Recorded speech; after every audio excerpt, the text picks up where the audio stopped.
I'm sorry, let me actually end that stream and get your bio up. Gmail. I'm sorry, I had your bio up and now it is gone again. This is odd. It's Molly Rutland, right? Yeah. Okay, Rutland.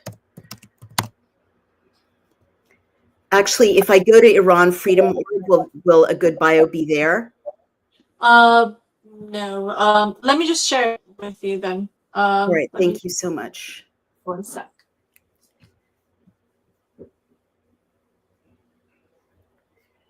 Oops. Well, we're still live. All right. Hey, everyone. It's Naomi Wolf. Sorry about that. That's my, Monday morning lack of technical skills, but we've already got people watching. So that's exciting. And I'm very honored to be joined right now by Ms. Zolal Habibi. Welcome, Ms. Habibi. Thank you very much. It's a pleasure to be with you. It's so good to have you. And I understand that you're broadcasting from Paris.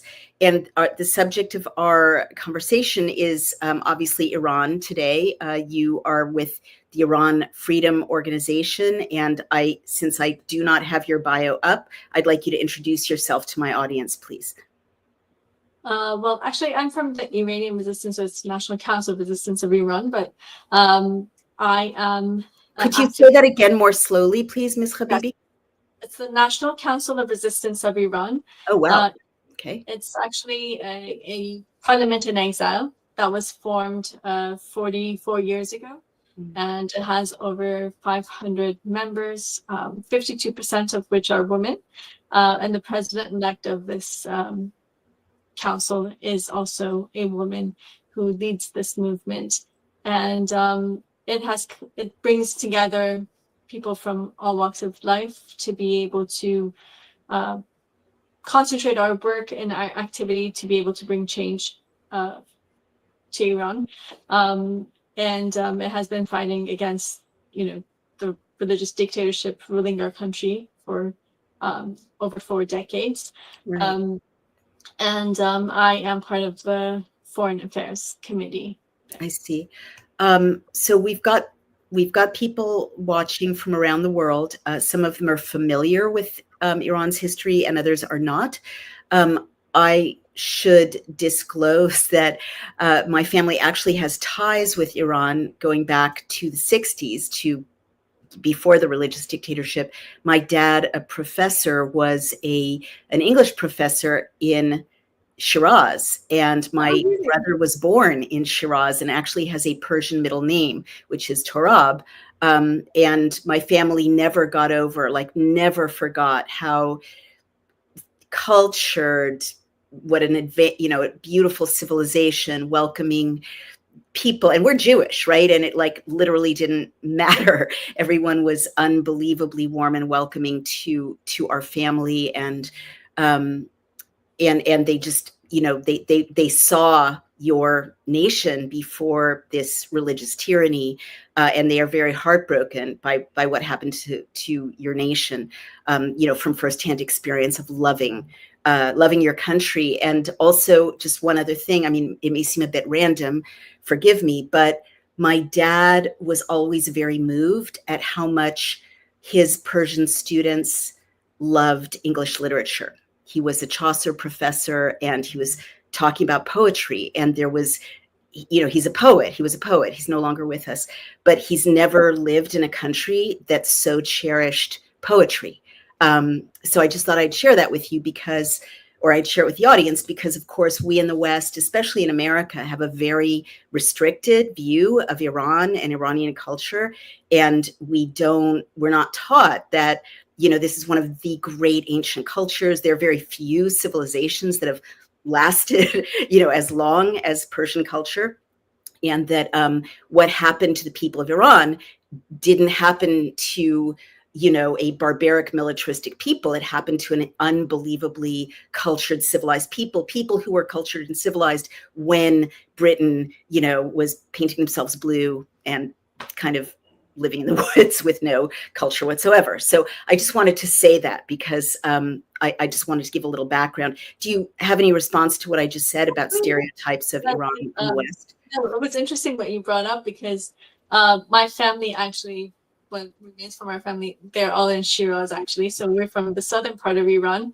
My parents partly grew up in Shiraz, and Shiraz is the city of literature and poetry, of course, with Hafiz and Sadi. And actually, my father was a prominent writer, Oh, and so he actually, if you look in his writings, he always starts every article or everything that he wrote with a poem, wow. of Wow. it. And so actually, that's why my brother's middle name is actually Hafiz because just that connection with the poetry and the culture of Iran. Unfortunately, I am from the generation that was born after the revolution, and I've never had the chance to go to Iran. So I was born and raised in the U.S. as my parents came to the U.S. before the revolution. Um, my father, he had studied law in Tehran University, and just as he was a law student, that for the regime itself back then, Shah's regime, was a red flag in a way. But he had also become like active in student organizations and things. He wasn't like really active, but he was just interested. But because of that, actually, the Savak had him arrested. So right after he was released, he came to the U.S.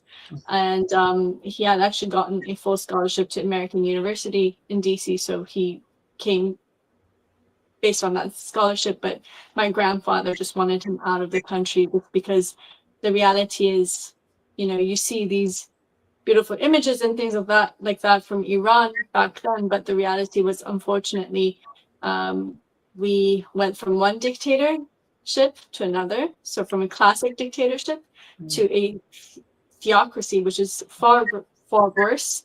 But unfortunately, the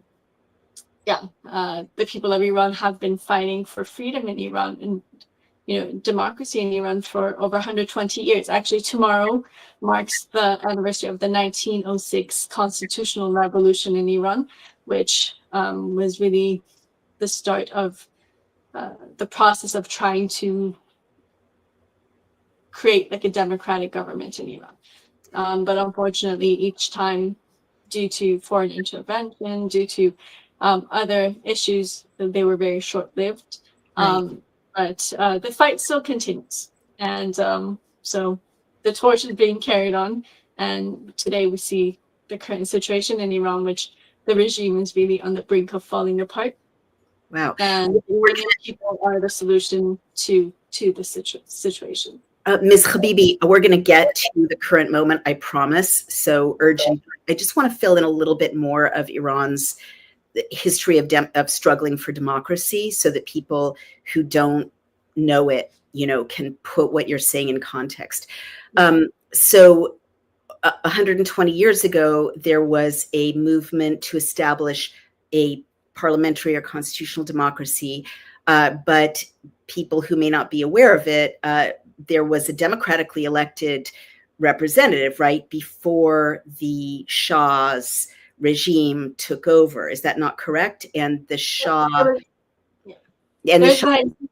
Go ahead. The 1906 revolution, and at that time, it was led by Sattar Khan and Bagheri Khan, who created like the parliament and everything. But unfortunately, that was very short-lived, and through a coup practically, Reza Shah came into power. And that was the exact coup, is my understanding. Yes, it's 1920s or so. But after that, there's a time that what you were pointing to is Dr. Mossadegh.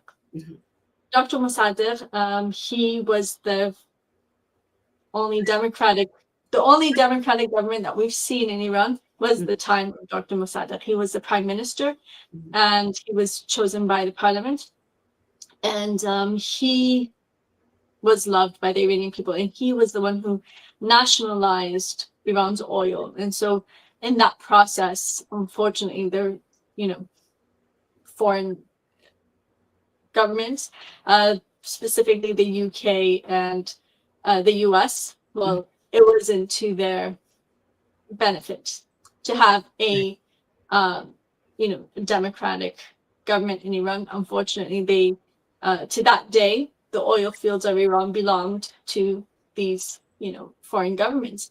And so they didn't want to see Iran's oil be nationalized, especially because Iran plays a very important geopolitical role in the region.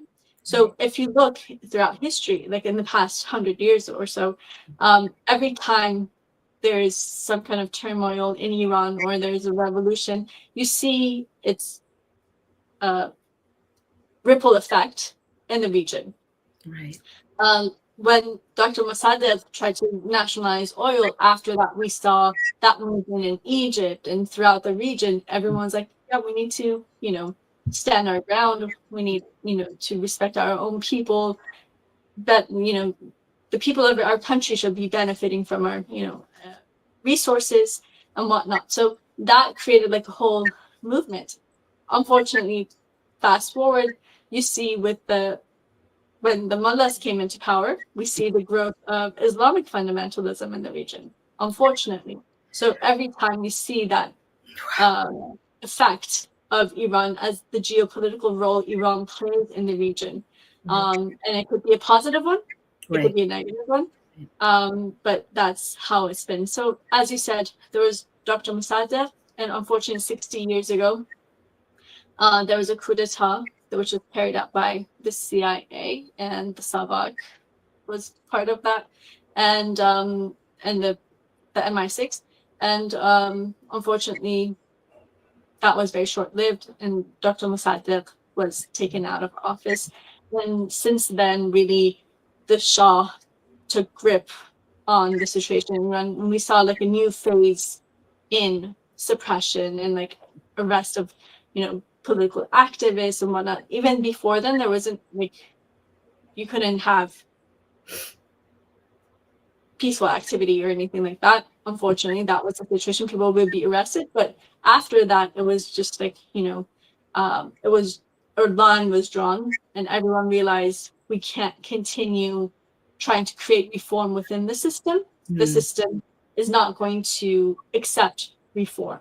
Wow. So that was the phase. And so after that, we see these movements that shaped in Iran, from the People's Fada'i organization to the People's Mujahideen organization.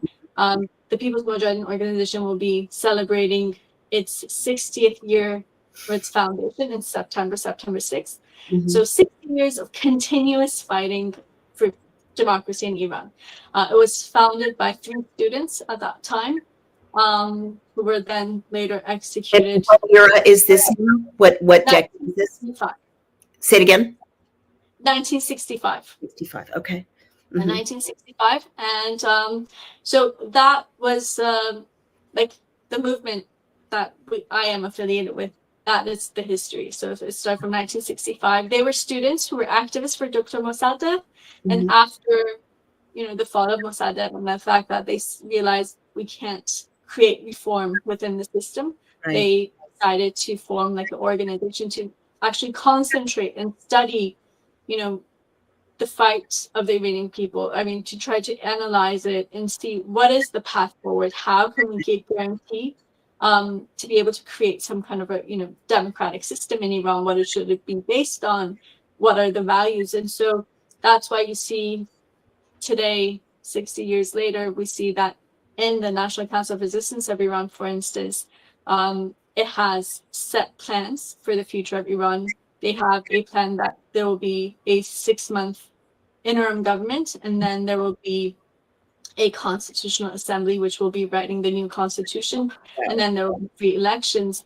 And but one of the basis of this. So I have to interrupt you. I'm so sorry, Ms. Habibi. So now you fast forwarded to the current moment, right? There's passive resistance underway in Iran right now, and it's bringing the regime of the mullahs to its knees. Is that what's happening? I think it's more than just passive resistance. I think that, the Iranian people throughout the last, I think what is important to realize is that even though the Iranian regime has been ruling for 46 years, the people of Iran have never given in to this system. They've used every possibility to be able to fight back Right. and to resist. So it is not at this point a popular, grassroots regime. The average Iranian is not a fundamentalist supporter Of course, even according to the regime statistics themselves, Mhm. they say it's less than 10% of the Whoa. population. How? It's more like 3% or so. Well, can I just ask who, and please forgive my ignorance with all of these questions, but it's very difficult historically for a regime, especially one that is so difficult to live under, to have, to rule for 40 years with the support of 10% or less of the population. Who is funding the mullahs? Well, as I said, Iran is a very rich country in natural resources. Unfortunately, the regime has really stolen the wealth of the Iranian people. So the oil is funding the mullahs, is the bottom line. Yeah, and the reality is, like, right now, even based on statistics, Khamenei is one of the richest men on earth because he's taken that to his own pocket. But unfortunately, the Iranian regime has been able to rule in Iran based on two pillars. One is suppression internally. Yeah. 120,000 people have been executed by this regime. Oh my God. For their views. 120,000. And right now, as we speak, we are in the anniversary of the 1988 massacre, which started in the last week of on July 19th, actually, 1988, and 30,000 people were executed in 5-6 weeks at that time, with court cases that lasted maybe 1 or 2 minutes. That's maximum. And 30,000 were taken to the gallows. Right. And that's not just the start of it. It started in June 20th, 1981 was the turning point. It was when a peaceful protest of over 500,000 people in Tehran, Khomeini gave a message on the radio, said, open fire on them. And unfortunately, since that day, the fight has continued. And unfortunately, there isn't a day that goes by without executions. Right now, since August last year, when Pezeshkian came into office, till today, 1,515 people have been executed. And those are the ones that we have their names and information. So the reign of terror continues. Yes. The regime, just after the ceasefire in June, just 2 weeks ago, in one of their main news agencies, Fars news agency, said that we have the experience of the 1988 massacre, and it was we've learned our lessons from that. Maybe it's time to repeat that. So they are threatening the people right now that we will continue the 1988 massacre, and that's what we've seen in the past 2 weeks. Unfortunately, last Sunday, 2 political prisoners, Mehdi Hassani and Behruz Ehsani, were executed. What were the charges, Ms. Habibi? What were the charges? They were charged for support, being part of the network of the People's Mujahideen Organization of Iran, MEK. Right. Which is an outlawed organization, I'm presuming. This is the organization that back in 1981, Khomeini said, if you see someone who supports them on the street, you could shoot them right there and there and kill them, and it's fine. Khomeini had actually given, the fact was they still exist. Like, we have the text of it in his own handwriting that he says, even before execution, there should be torture, there should be, the girls should be raped. Oh my God.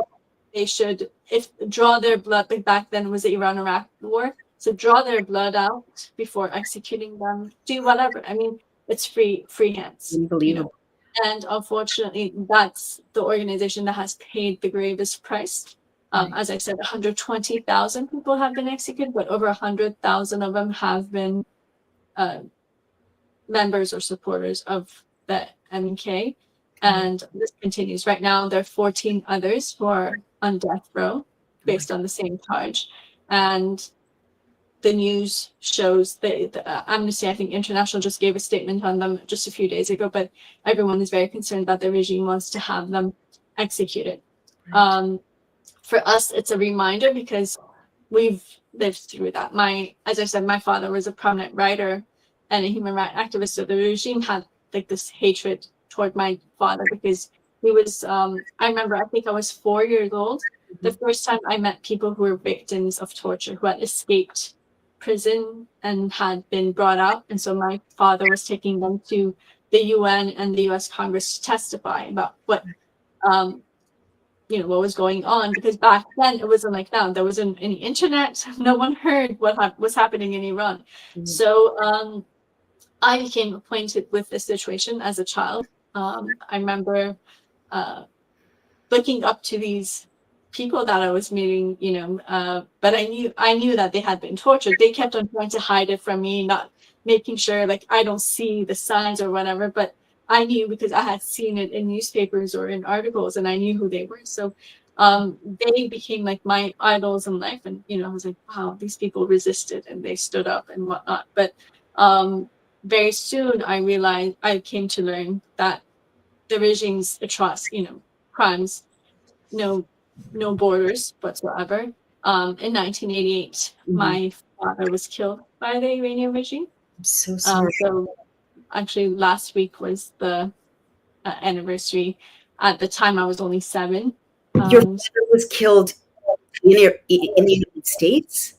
No. My father, he had gone to, he was a writer, so he was actually working on a book that he was writing, and he went to Iraq, where the Iranian resistance was based at the time, and there that's where he was killed by the regime. But the regime actually announced it as a victory, that he had been eliminated. And where were you physically, Zalal, when this happened, Ms. Habibi? I was actually, my aunt had just come to the US, so I was spending the summer with my aunt and her family who had just come from Iran. And how old were you when your dad was? I was 7.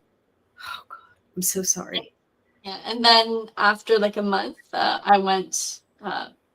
My mom decided to join the resistance after, especially after my father had been killed. So we ended up going to this place that was called Ashraf in Iraq. It was the home of the Iranian resistance, and they were there for 25 years or so. But we went there, so my mom wanted to continue this fight. She wanted to make sure that no other family goes through what we had, and to try to be a part of the movement to bring about change. So we went there, and actually about the first month, I kept on asking. I was like, "Where's Dad? Where's my dad?" And I was very close with my dad and was very attached to my dad. Like I was like Daddy's little girl. That's how, and especially because he was a writer, and so he was at home more with us than my mom was, because my mom would go to work or whatever, but my dad was always there. And my mom kept on telling me that he's in Belgium right now or whatever, and I was used to that. I was used to my dad would go to country, give speeches and whatever, so that was normal. But one day I was actually at a library, and I was looking at I had to study because they had to, like, since I was new there, they wanted to check to see if they should put me in first grade or second grade. So I had to study them. So my mom put me in the library, and she's like, "I'm going to go to a meeting. You sit down and you do your, work and your homework and whatever, prepare for your test." So I actually went and grabbed the newspaper that had the most images as a child. So I was looking through it, and I came to a page that had 3 pictures of my dad. And it was a poem actually that was written about my dad. And it, at the beginning, they had written dedicated to Zolal and Masiha, my brother, as they say farewell to a father who went on a trip. Like, oh my God. And so I read that, and I was like, since when do they write poems when my dad goes on trips? He always goes on trips, so it wasn't, I was just like, what is going on here? And then my mom walked in, seeing me looking at this newspaper, and she was just like shocked, because she wasn't prepared to tell me this. And so she just grabbed my hand and took me home, and she explained to me, so like, a lot of people that you knew have been killed by the regime in recent months and whatnot. So she explained to me a bit, and then she was like, well, one of them is your father. And so yeah, that's how I found out. We tried to keep it from my brother because he was only 3 at the time.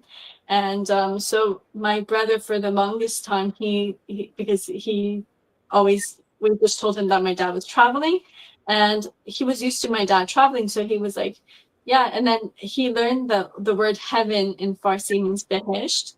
So he thought Behisht is a city next to Brussels. So everyone would ask him, where's your dad? And he'd be like, Behisht. And everyone would be shocked that he just, I guess over time, he just started realizing, what that means. But unfortunately, that was the situation that we had. But to be honest, I was one of the lucky ones. I knew children who, unfortunately, I had like a friend, when she was 5, she was taken to prison with her parents.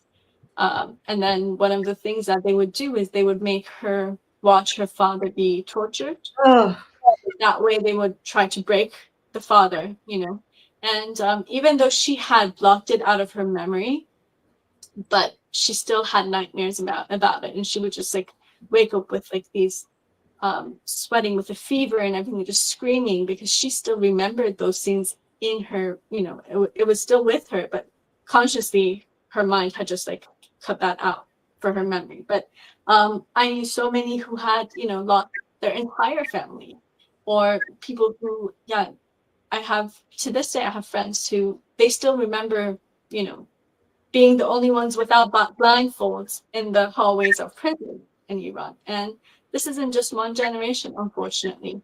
There are people who are my age who have the same story, but there are people today who have the same story.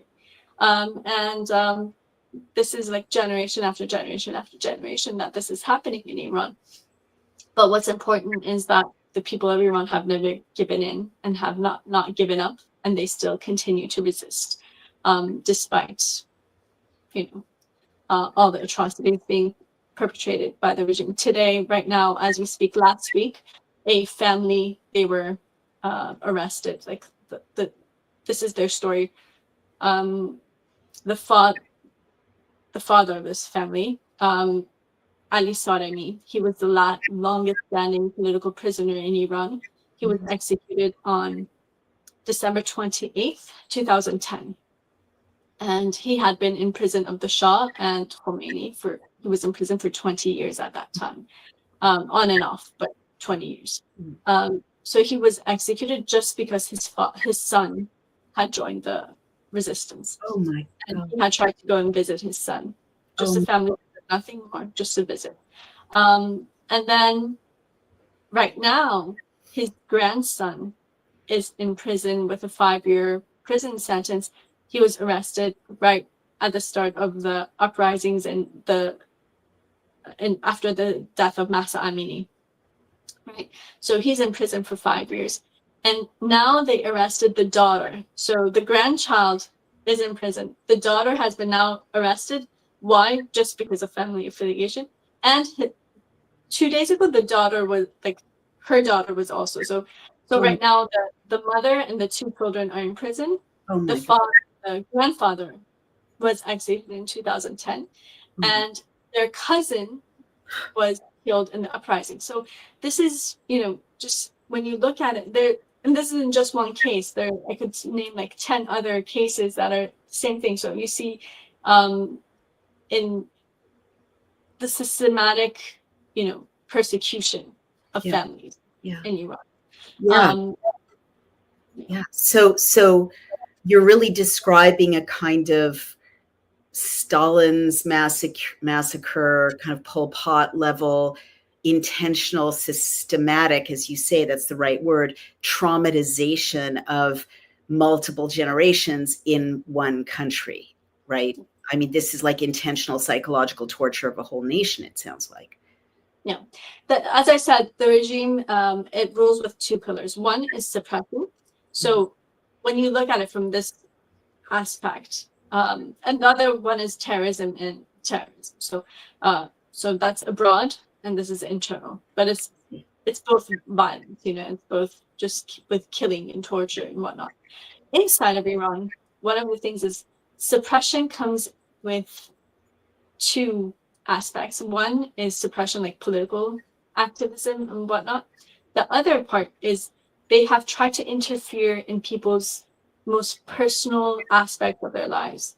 And the first method to do that was with suppression of women, Right. with forced hijab, forced bathing, months after the revolution. And in fact, what's interesting is the first people who demonstrated that year, just automatically after Khomeini issued the statement that everyone has to wear a scarf, were the MEK. And the MEK are a Muslim group, but they're like, no, there's no force in religion. Right. Well, so what was interesting, the images still exist in the videos, but you see these women with scarves. They formed a chain of protection around the women who don't have a scarf, who are protesting. So this is so I think it's very important to see that antithesis has always been there. Right. And in fact, what drives the regime crazy is the fact that this antithesis believes in Islam, but believes in separation of church from religion. Right. It believes in that, everyone is created equal and there's, religion should not play a role in governance or whatnot. So the fact that Mrs. Rajavi, as a Muslim woman who leads a movement, she has a 10-point plan, and in it says separation of religion from state, full equality of women and men, all religious minorities, ethnic minorities, they must be, have equal rights. Right. Who is this? Say the name again. Who is this person? Maryam Rajavi. Maryam Rajavi is the president-elect of the National Council of Resistance of Iran. Okay. She's the person that the council has chosen to be the president for the interim government. So that's why she's president-elect for the interim government. And she has a 10-point plan, which says, the only criterion is, the ballot box. Right. And, this 10-point plan is really, many have called it like it's really a Jeffersonian statement. So let me jump in for just a minute, if I may. I feel the pressure of both your extraordinary life experience, your families, all of the people, all the victims whose stories you need to tell, and also the fact that you need to communicate, this important 10-point plan and the agenda of your organization. I just want to reassure you that what you have to say is so important. You can have this interview, a future interview. The door is open to you on this podcast for as long as you ever need into eternity to update this audience about the situation in Iran. So please don't feel rushed. If you can't cover everything in the time that we have, just relax, because you can, make a follow-up appointment, and we'll. Thank you very much. I greatly appreciate it, because as you said, I think one of the things that for us as Iranians, it's very painful, and it, bothers us is the fact that, unfortunately, I think there are a lot of good-hearted people in the world who, if they know, they would become active, they would do something, Unfortunately, because there has been a policy of appeasement toward the Iranian regime. There's been, say it again. A policy of appeasement toward Iran, because West by the United States, by the West, both Europe, the U.S. It has two parts. One is an effort to create, relations with Iran, or some do have benefits. Like, for instance, that's more in the European aspect of it, but also there has been fear of the bullying of the Iranian regime, like their hostage diplomacy in the past 40 years. Right now, look, Germany, France, Sweden, they all have hostages in Iran. So the media is very hesitant. They're like, no, we can't talk about the resistance, because then those hostages, their lives are on the line. So unfortunately, this movement has been used as the bargaining chip a negotiation with the Iranian regime. Your From- movement is, Ms. Yeah. Khabibi, your movement, the resistance. Okay, Yeah. go ahead. From 1985 at least, but from the 1980s. In So- what way is it used as a bargaining chip? Well, the Iranian regime specifically says, like for instance, if you go back in the documents in regards to the Iran-Contra Mhm. during the Reagan administration, Right. what was spoken about at the table is limit the activities of, at the time, the NCRI was putting forward a peace plan to end the Iran-Iraq war. Mhm. And it had gained the support of over 5,000 parliamentarians back then. And so it was a major obstacle for the regime, because here Iraq actually agreed to this, signing this peace treaty. The United Nations was on board with it, and 5,000 parliamentarians, they were supporting the Iranian resistance, saying this war needs to end. Okay. But Khomeini, he felt like, well, till the time that we have he called the war a holy matter, which was, he said, we will continue it to the last house in Tehran, because he knew his lifeline dependent on it. Because with war, he was able to suppress society completely by saying we have a foreign enemy. Right. Don't talk. Right. Don't talk. We have a foreign enemy now. Right. They sent 450,000 children to the minefields. That's how Iran opened the minefields. They didn't buy these. There's these machines that you could buy to open the minefields. Yes. But what they did instead was they would go to schools. They would actually, they would take the children with buses without telling the parents. They would take them to the war zone, and then they would give them these plastic gold keys and tell them, this is the key to heaven. So put this around your neck, and then they would roll them in blankets and then roll them open on the minefield. And these children would, when they roll on the minefields, it would just blow up. So the minefield would be, opened, and then they would go forward. And so 450,000 children were killed. But Khomeini, he knew that he depended on the war. And that's why when he finally had to end the war, he signed the ceasefire treaty. It was because of the activities of the resistance, because at that time we had a National Liberation Army, which actually was going forward. And so the regime was like, with Iraq, we're just losing one province maximum. With them, it's overthrow. So they signed really the ceasefire, and Khomeini said, I'm drinking the chalice of poison, because that's what it meant for him. And a few months later, he died himself. But the reality is that that's how he kept his power in the 1980s. Right. It was the war, and then there was the daily executions. I see. In 1981, daily, back in 1981, 82, 83, the newspapers, we still have like the scans of them. Mm-hmm.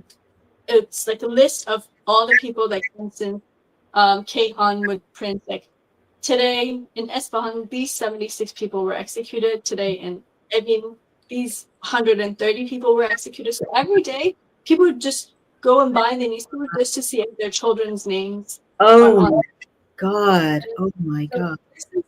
This is what Iran was. With fear, creating fear, they've been able to keep their power. And what it does for inside of Iran, because if you look at every family, they've lost someone. Right. And so what does that automatically do? It makes everyone more, careful in a way. Sure. Let's make sure our children don't become political, because Sure. they'll be executed. So they try to that way create this fear of joining resistance or being active. And demonization campaigns, that's their go-to. I don't think you'll find anyone like the Iranian regime who has been so successful in creating demonization campaigns. But with that, they've been able to keep their power. And unfortunately, they've also played the West, you have to understand, in the West, we have democratic systems, like for instance, in the US, no matter, what administration comes and goes, we might have our issues, Right. but if it's 4 years, in Right. Iran, Khamenei has been in power since 1989. And so he knows these administrations come and go, and they play them, Right. During the late 1990s, they brought Khatami, and they kept on saying, the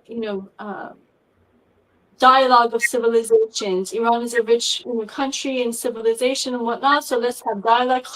Khatami is a moderate and whatnot. What did the U.S. do? The U.S. said, okay, because they wanted to do negotiations, and Iran said, well, first you have to show your goodwill. So actually, the LA Times article still exists that the spokesperson of the State Department said, as a goodwill gesture to the newly elected reformist president of Iran, we are putting the name of the Iranian resistance on the terrorist list. And it was put on the list just a request from Iran, but it took the resistance 15 years of fighting in the courts to bring it off, because every court would rule in favor of the resistance, that there's no basis for this. But at the end of the day, since our national security, we have issues in Iraq with Iran right now, back in the 2000s, and things like that. And unfortunately, the price was paid by the Iranian people for 15 years. So unfortunately, as I said, we've been used as a bargaining chip. I see.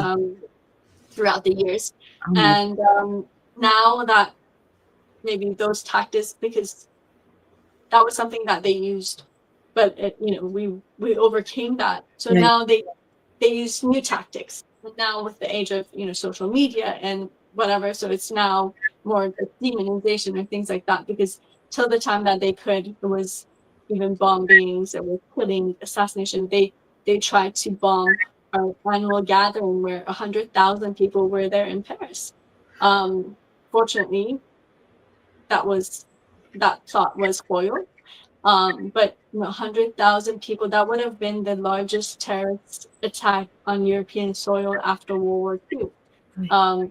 But the Iranian regime, they do that. This last 2 years ago, they had Dr. Alejo Vidal Quadras, who was the vice president of the European Parliament, but he's a very strong supporter of this movement because of his very close connections with this movement, and the fact that he is one of the ones who actually led the whole movement to be able to delist the Iranian resistance in Europe. They attempted to assassinate him in Spain, in Madrid, and fortunately, miraculously, he was just shot in the jaw, and he miraculously stayed alive. Just three weeks ago or so, the courts in Spain, they actually found the documents that show this was ordered at the highest level of the Iranian regime. So it's not only against Iranians. Unfortunately, the regime has carried out over 500 terrorist attacks outside of Iran, on Iran alone. But it's also, anyone who stands in their way. So Right. this is how the regime has kept its power. Right. Suppression of women is one of the keys, and that's why you see women play such an important role in Iran in resisting this regime. You see that in the resistance, you see that on the streets. You see that in right now in Iran, there are these things, it's called resistance units. It's people who come together, they form groups, and then they have activities. It's for the most part, they try to raise awareness, keep that momentum alive.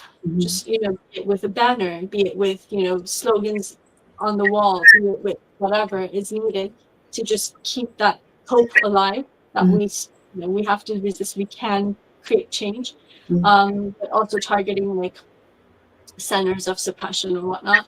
And what's interesting is we see the growth of it. Like for instance, just last year, they carried out, in the past 1 year, they carried out over 39,000 activities, just raising awareness and things like that, and 3,000 operations against centers of suppression. And so you see that it's all in all 31 provinces. They're mostly youth. So despite everything that this regime has done, you see the new generation coming into the scene and not giving in, not giving up. And the reality is people in Iran feel like, what do we have to lose with you? Right. I mean, right. Iran, as you said, it's very cultured. Their young people are very well educated. But right now, people who have, their PhDs are delivering pizzas in Iran. There are no jobs. Because to be able to get a job, you need to pass a ideological test. Oh gosh. And show that your family has no connection to anything that's against the regime, but Right. also show your loyalty to the regime. So the people of Iran feel like, what do we have to lose, especially since Iran is a very young population, and so over 70% of the population is under, I think, the age of 35 right now. So that has kept the momentum alive. And I think that's why right now what we are seeing is the fact that the people of Iran, their message right now is very clear that we want to see change, but we are the force that will bring about change. We're not asking for, financial support. We're not asking for troops on the ground. We have a thing that we call it the third option. We say the solution to Iran is not war or appeasement. At the end of the day, both of them lead to war, which is not effective. But the solution, there is a solution, and that's supporting the Iranian people and their resistance to be able to bring about change. Because Iran is not Iraq. Iran is not Libya. Iran is a very large country.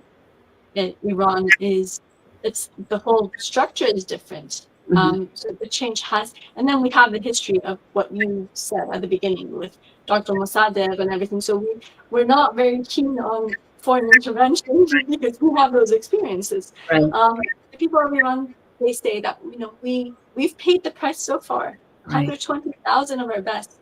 We can create change, but please just stop negotiating with this regime. Stop appeasing them out of paying the price out of our pockets. I see. Support the Iranian people and just recognize their right to fight against this regime. And that's all I'm asking. Can I jump in and ask some follow-up questions, Ms. Habibi? I know my questions. Go. Yeah. Thank you. Sorry, we've got a little bit of a delay, so if I speak over you, I apologize. It's the technology. I hear you loud and clear that the Iranian resistors, who are your allies, very brave people. Like, I just want to honor your mom too. She is or was a very brave person, and you are a very brave person. You haven't talked about risks that you run even in Paris, doing this work, being on this podcast, being public with your support for this organization. I hear loud and clear that your community is not asking for foreign intervention. Most of the audience of this podcast is in the United States and Western Europe or Canada, Australia. What would your group want, for instance, from the Trump administration? What does look like progress to you from the Trump administration, for example? Well, just to go on that, just so you know, just as a bit of background, right now, just last month, about a month ago, it was in June, or beginning of June, the majority of the U.S. House of Representatives signed a resolution in support of this resistance and the 10-point plan presented by Mrs. Rajavi. That's big. And considering this current climate in the U.S., I think that the bipartisan support, it speaks for itself. And this is the one issue that a lot of times they joke around about it, but they say this is the one issue we all tend to agree on, standing by this movement. So we have that kind of support. As I said, the Iranian people, the main thing that we are asking is for the international community to recognize the right of the Iranian people to resist against this regime. But let me just jump in, because I don't, Ms. Habibi, I have to jump in there.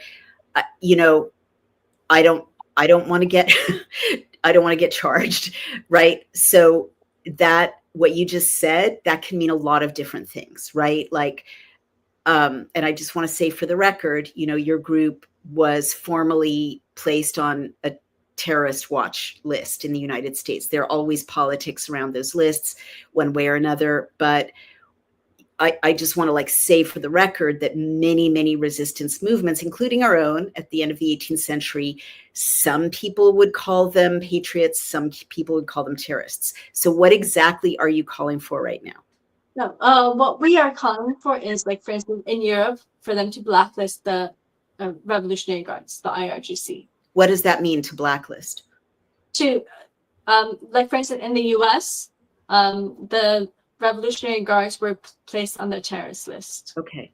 Right now, all, like, for instance, the majority of the British House of Commons, in general, like over 750 members of both houses from the UK have asked for this.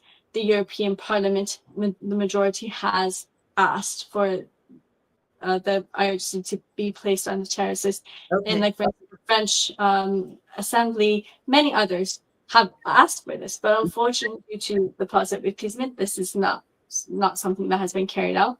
I see. Even though the lawmakers are asking for it, we are asking for them to stand by the Iranian people, just by even, you know, standing with them in solidarity, not giving in to the pressures of the Iranian regime. So we're not asking, as I said, we're not asking for anything concrete. We're just asking them to not play into the cards of the regime when they, like, for instance, right now, the Iranian regime, for instance, they've started, like, this court from last year. It gets 105 people in absentia. And the whole point is to be able to have, like, for them to create, like, these documents, which it's baseless, it doesn't have any basis on it, but to be able to utilize the international community's tools to limit the activities of Iranians outside. Like, for instance, get Interpol involved somehow to limit people's activities. Or, like, for instance, as I said, like, part of the hostage diplomacy. Just to give you an example, the person I told you that they wanted to bomb our annual gathering in 2018 in Paris. Mm-hmm. The person who was heading that, he was the Iranian diplomat in Austria who was masterminding it. Oh my God. He was arrested. He was put on trial in Belgium. He was sentenced to 20 years of prison, which is like life sentence there. Mm-hmm. But because of people who were taken hostage in Iran, there was an exchange made. Oh. And so for the release of the hostages, they returned him to Iran. Oh my God. So that gives the green light to the regime that, hey, I could get away with things like that. Right. So Right. what happened the year after, one of the people who was one of the perpetrators of the 1988 massacre, he traveled to Sweden. He was arrested. He was taken to court. He was sentenced to life imprisonment in Sweden. Mm-hmm. A year after the release of Assadi, the diplomat, after he was released, like within weeks, they took a few Swedish citizens hostage in Iran. Again, what happened? They did an exchange. And now he is like, he does videos on Twitter, like on X, every few weeks, threatening us that, see, I got away, but know that we are going to create more mass graves of you. Oh my. He just did that, just in June, Oh my God. a few weeks ago, again. So it just emboldens the regime. They know that they can play these cards. And that's what we're asking. Understand. Isn't part of that like strengthening the response of sort of, these groups have their flaws, but Human Rights Watch, Amnesty International, Journalists Without Borders, to, The Hague, right, to pursue violations of free speech and due process in Iran, or is that not helpful? Yeah, unfortunately, Iran is not a signer of the Hague, so we can't take him to the International Criminal Courts. But in reality, I mean, there are so many crimes perpetrated by this regime that they could be, but unfortunately, it's not a signer. Right. Like Amnesty International or like other organizations, they're very active on this. Just as I was mentioning, like the 1988 massacre, Amnesty put together a report that's like over 200 pages. They did massive interviews with the victims, those who have, the sole survivors and everything. But unfortunately, like for instance, right now the UN, there's a UN special rapporteur for the human rights situation in Iran. They're not allowed to go into Iran. Oh And my so Iran won't allow it. And in fact, Iran threatens them, like makes actual threats against them. God. And so just to be able to keep that position going, they also have to balance out. A lot of times they're like, well, we know these things exist, but maybe not address it right now because the pressure from the regime. I understand. Okay. Because we're not dealing with like a normal government. And so people, what we know is normal diplomacy. Right. We won't understand the complexity of this. It's not just a classical dictator. It's a religious dictatorship. It's much far worse, far more extreme. Far more. Yeah. To understand that game and to play that, to be able to understand like how this regime works. And the regime clearly says, I mean, they're like, yeah, we can play the Europeans, the US, just because, well, their administration keeps on changing. So every few years we get a new, fresh team, and then they want to be the ones who maybe they can crack this, case open. Yeah. And we play with them. We buy time. And that's what the regime has done. When we look at Iran's nuclear program, for instance, the first time Iran's nuclear program was actually revealed was back in the 1990s, end of 1990s, by the NCRA, the National Council of Resistance. Right. But the first major revelation was August 2002, when Arak and Natanz sites were revealed in a conference in DC. Well, for 20 years, the international community kept on dragging its feet, and the regime played them. I mean, it's not like they wanted to. The regime just kept on playing them. Right. It reached a point where the international community was like, well, look, the regime is right now they keep on still giving that statement that it's about a month away from reaching a full weapon grade, material if we don't do something. So then you see this, war breaking out and whatnot. It creates like this justification for whatever forces to do that. But in reality, if there was a policy of appeasement toward Iran, that could have been dealt with differently. It didn't have to lead to bombings and killings and whatnot. So that's what we what we ask the international. That's what we keep on telling them. We don't want money, weapons, nothing. We don't want any of that. We don't want troops on the ground. We don't want any of that. We think that the Iranian people are capable of creating change, but unfortunately, if you look just in the past 15 years, since 2009 till now, look at every uprising that has happened in Iran, and look at the messaging coming out of Western governments. Unfortunately, they haven't stood by the Iranian people, and they've made that clear. They've clearly given that green light to the regime that, look, we will stand with you or behind you if you negotiate with us. We don't want you to be overthrown. I mean, they keep on giving that clear message. So the message is not Iranian people, we stand by you. It's the regime, we will keep you in power. Mm-hmm. Just work with us a bit, And unfortunately, this regime is not reformable. So it's not going to work with you. It's just it only emboldens it. Right. Like what we saw with, all the proxy groups that the regime has always funded, from Hezbollah to, Hashd al-Shaabi, whatever, all of these groups that are funded by the Iranian regime. Good Lord. I mean, I'm sure oil is a big piece of why the West doesn't want to upset the mullahs, right? Yeah. Well, unfortunately, we've come to the end of our time for now, Ms. Habibi.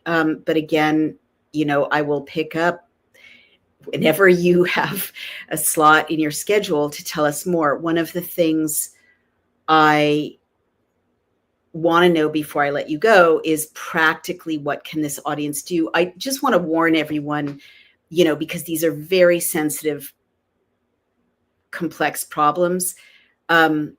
Look into what Ms. Habibi is saying, right? Look into this organization. But presuming everyone does their due diligence, before I let you go, I want to know what would be an action step that would be useful, even if it's just awareness, right?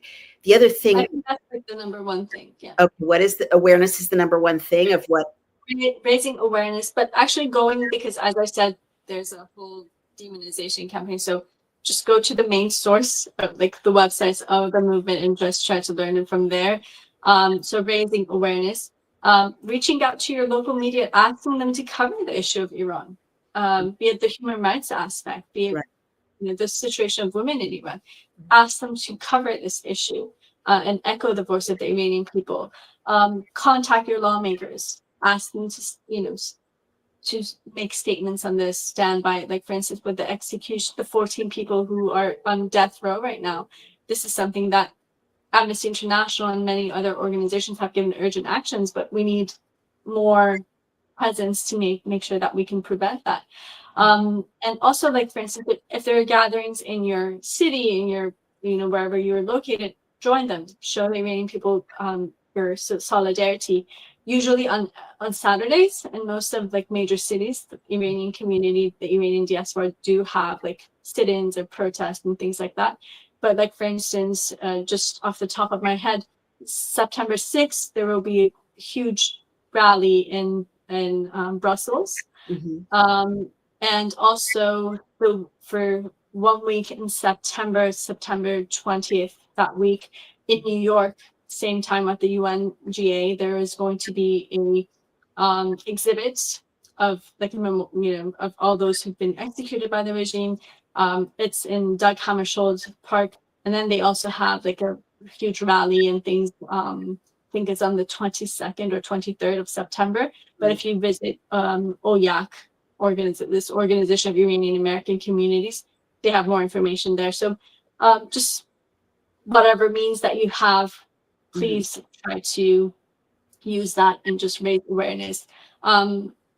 Definitely visit the social media accounts or the website of Mariam Rajavi and learn more about what it is that her plans are for the future of Iran. Please, Ms. Habibi, please give that website right now so people go to the website. It's Maryam, MARYAM dash Rajavi, RAJAVI.com. Okay. Or the social, if you just do Maryam Rajavi, it comes up in social media too. And what about your own organization for this resistance movement? What is the website? If you visit the website, it's ncr-iran.org. ncr-iran.org. And just before I let you go, if you don't mind, I just want to say for my audience, because, having covered these parts of the world for many decades, I know there's a lot of lack of awareness about various things in America. And I just want to say for the record, we don't have time, but maybe when you come back, I hope you'll come back, you'll go into this. A lot of people in the West don't know that there's a vibrant Muslim feminist movement. And so you're describing a lot of details of, a woman leader with an agenda for equality for women and an organization committed to equality for women and so on. People really don't know that there are activist Muslim feminists all over the Muslim world. So I just want to put that out there, and we can come back to that when you come back. The other thing, is that okay that I said that? Yeah, definitely. Okay. The other thing I just want to put out there, and again, I hope you'll address it when we come back, is many people in America, especially I would say on the conservative side of the aisle, don't know much about Islam and don't know that there is also, that fundamentalism isn't Islam, right? Fundamentalism is a branch of Islam, but that there's also a vibrant movement of, secular, human rights oriented, equality oriented, progressive people who are also Muslim all over the Muslim world. And, as well as other religious minorities who also have lived in Iran forever. And the last thing I want to say is a lot of people in America think, oh, Iran, they are, Muslim terrorists who hate Jews. I just want to say for the record, and you know what I'm going to say, right? Iran has had religious minorities, including Jews, living peacefully there for millennia. I just want to put that on the record. Is there anything you want to say to what I just said? And hopefully you'll come back and elaborate or contradict or, whatever. I just want to thank you for actually giving us this time and just having this discussion. And I agree with 100% with everything that you just said. I think that it's really important to be able to differentiate between this dictatorship that's using, I'm not even calling them fundamentalists, they're just using the name of Islam to commit crimes and to keep power, and the actual true Islam, which is completely different. And as you said, I think that as a people, as a nation, we have a long history of actually being the country that has always given safe refuge to those who were unfortunately being, suppressed. So that is a history that we take pride in. The first cylinder of human rights comes from Iran, but unfortunately right now Iran is the #1 country in executions. But that's not the people, that's just the regime that's trying to keep its power. But I think that we are on the verge of change in Iran. So keeping that in mind, I think that it is a very critical time for the Iranian people. So it's very important to stand with them, stand in solidarity with them. And as I said, I think the most important thing, #1 thing, is raising awareness and becoming more aware of what is happening, and to be able to differentiate between that and to just be able to stand by the Iranian people and their quest for freedom. Yeah, beautiful. Well, Ms. Habibi, you've done so much to enlighten us all about an urgently important subject, and we're really grateful to you. I really feel honored that you reached out via your representative to have this conversation. Again, the door is open to you for updates, next steps, latest news, anything going forward. Thank you so much. And everyone, if you're moved by what you've heard, remember to speak up for the people who seek freedom in Iran, just like we seek freedom all over the world. Thank you so much, Ms. Habibi. Thank you very much. It was very nice meeting you and being with you. Thank you. Thank you, Ms. Habibi. Bye-bye. Take care. Thank you.